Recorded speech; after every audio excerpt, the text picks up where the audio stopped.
Theodore, come help, Paul. I got a little problem.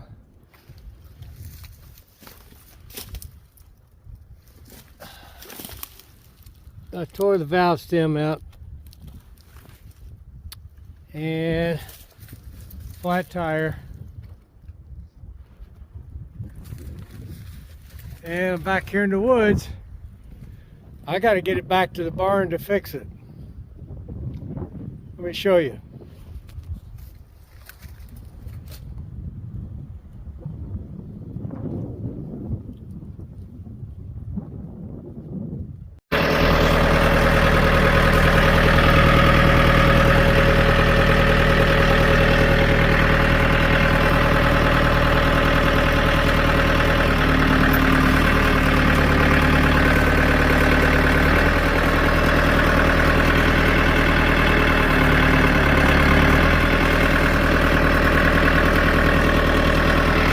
How to keep the weight off of it. I'll put it in four-wheel drive so the rim turns with the tire.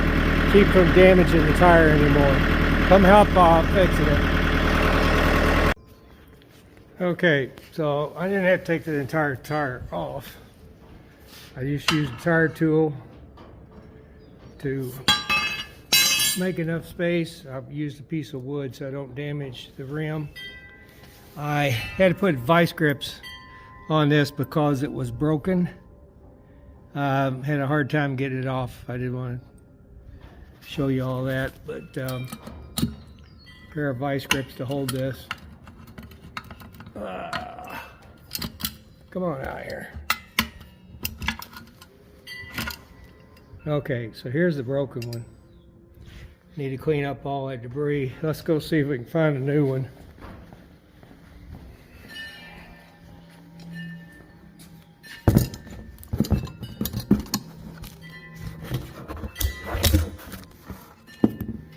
Well, that's the broken pieces. Let's look in our cabinet here.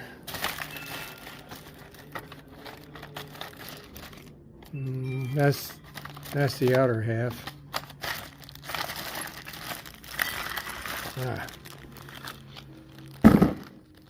Okay. Hard to do this one-handed. Hang on.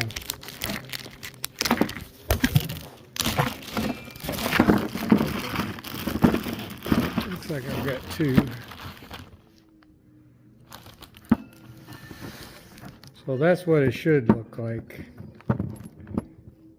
This part is what was broken off.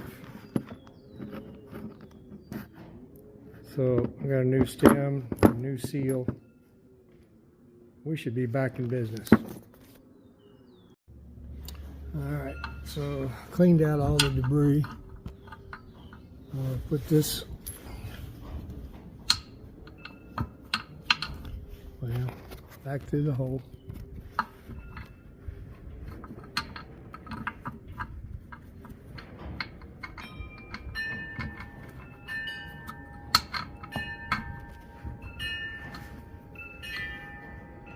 Just like that. The washer goes on first. Using a 16mm to snug it down.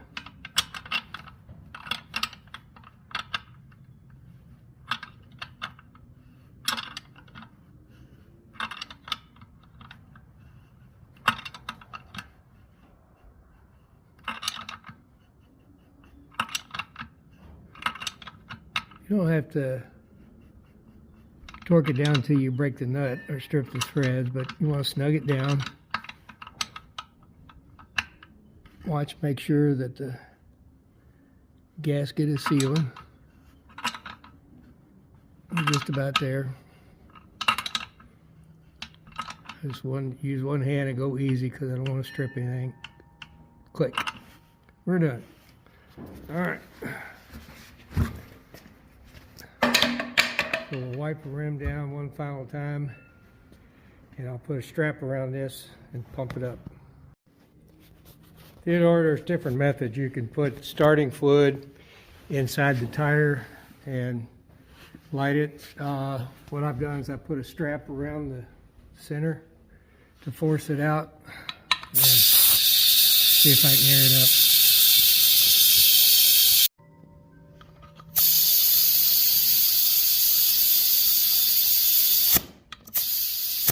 Okay, better release the strap. And then I'll finish filling it to 49 psi because it's got the front end loader. And I've got a sticker right there to tell you. Theodore, that's been sitting for 10 minutes or so while I cleaned up, put the tools away. Then I did soapy water test. I don't see any leaks.